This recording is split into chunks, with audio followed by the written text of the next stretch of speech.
Histoire de la pomme. Sache, ô émir des croyants, que cette jeune femme assassinée est mon épouse, la mère de mes enfants. C'est ma cousine du côté paternel, la fille de mon oncle, ce vieillard que tu vois à mes côtés. Il me la donna en mariage à peine nubile, et je vécus avec elle durant 11 années consécutives. Épouse bénie, elle m'apporta 3 enfants mâles que je reçus comme un don de Dieu.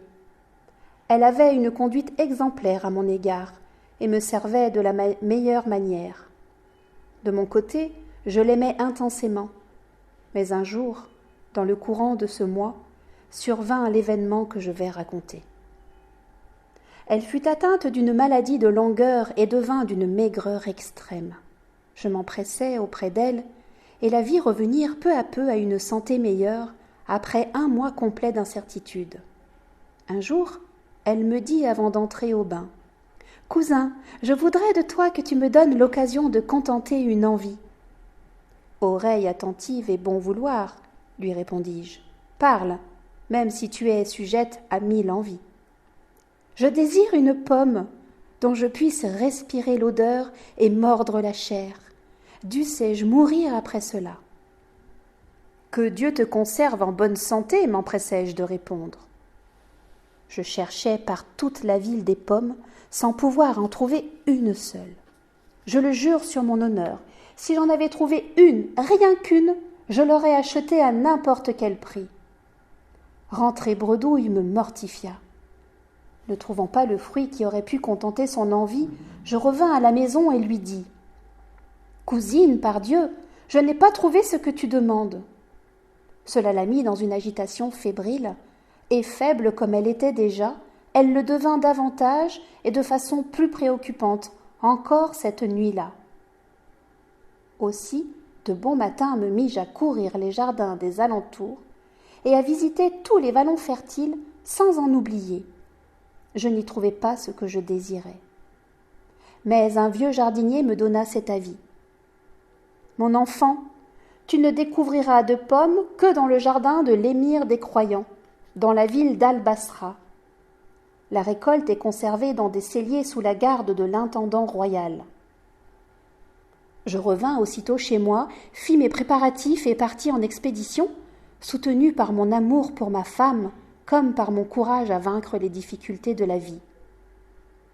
Je ne mis que la moitié d'un mois, ô émir des croyants, à me procurer 3 pommes. Il faut dire que je m'étais employé jour et nuit en démarches réitérées et va-et-vient continuels. J'ajoute que je les aurais payées à l'intendant 3 pièces d'or. Je les rapportai sans tarder à la maison et les présentai à ma femme. Elle les reçut d'un air distrait et les posa à côté d'elle. Sa langueur augmenta. Je m'inquiétais beaucoup à son sujet, ne sachant trop comment remédier à cette faiblesse. 10 autres jours s'écoulèrent, sans changement notable. Le 10e jour, j'étais assis dans ma boutique occupé à vendre les étoffes dont je fais commerce, lorsque je vis soudain entrer dans la halle des marchands de draps une espèce de nègre aussi long qu'un roseau qui avait la largeur d'un banc public et offrait un visage d'une laideur repoussante. Il tenait dans sa main une des 3 pommes pour lesquelles j'avais battu buisson et forêt pendant toute la moitié d'un bon mois. Je le hélai. « Ô bon nègre, mon ami, cette pomme, d'où la tiens-tu » ? « Je l'ai reçue de ma belle, » répondit-il. « Je suis allé la visiter aujourd'hui et je l'ai trouvée atteinte d'une maladie de langueur. J'ai vu 3 pommes auprès d'elle. Elle m'a dit que son barbeau de mari, le maquereau, les lui avait rapportées de voyage. Un voyage d'1 demi-mois fait tout exprès et qu'il a passé en recherche continuelle pour les lui obtenir. J'ai pris du bon temps avec elle, mangeant et buvant tout mon saoul. Et pour finir, j'ai pris une des pommes qui se trouvait là, n'écoutant que mon caprice. Et me voici en ces lieux. » À ces mots, ô émir des croyants, le monde s'assombrit à mes yeux. Je me levai sur-le-champ, fermai mon échoppe et regagnai ma maison. Je montai dans la chambre haute, n'ayant plus mes sens tant la fureur m'avait mis hors de moi.